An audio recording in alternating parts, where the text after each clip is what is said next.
Diskriminimi i veriut të vendit në investimet dhe përfaqësim është një politikë përqarëse që ka pasur vetëm qëllime të qarta elektorale dhe ndasie me një dëm të pallogaritshëm.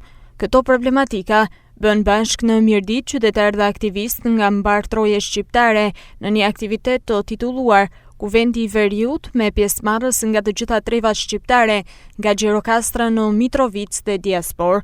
Kryefjali i këtij kuvendi ishin problemet që ka prodhuar diskriminimi i veriut të vendit, duke nisur me trar mungesë investimesh në infrastrukturë dhe përfaqësim.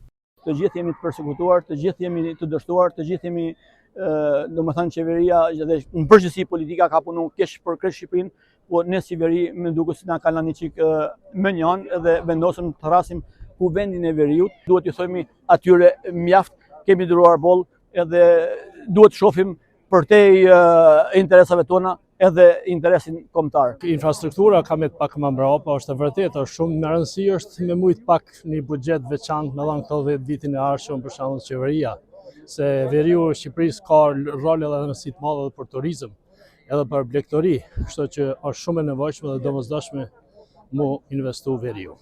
Ky kuvend do vërin disa pika mbi tradhtinë e politikës shqiptare që për 35 vjet.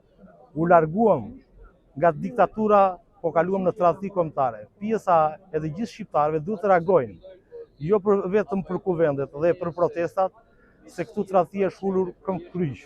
Ai kuvend që ka për 35 vjet që ndodhet në Tiranë, nuk ka bërë përveç një shpopullim të popullsisë shqiptare. Edhe të gjithë shqiptarët, 2.4 milion shqiptarë që janë larguar në territorin shqiptar, duhet ishin këtu. Dhe këtu nuk kanë vend Bangladesha si punojnë në vendin e shqipëve, në Shqipërinë etnike, dhe ne jemi sot këtu në Mirdit për këtë kuvend mbar kombëtar. Përfaqësuesit në kuvend i bën apel qeverisë të mos investojnë në përçarjen e shqiptarëve, një politikë që i ka shërbyer vetëm Greqisë dhe Serbisë, por të ketë drejtësi në përfaqësim dhe shpërndarjen e investimeve mallore, ndërsa paralajmërohet për shkallëzimi i këtij reagimi nëse nuk do të ketë reflektim.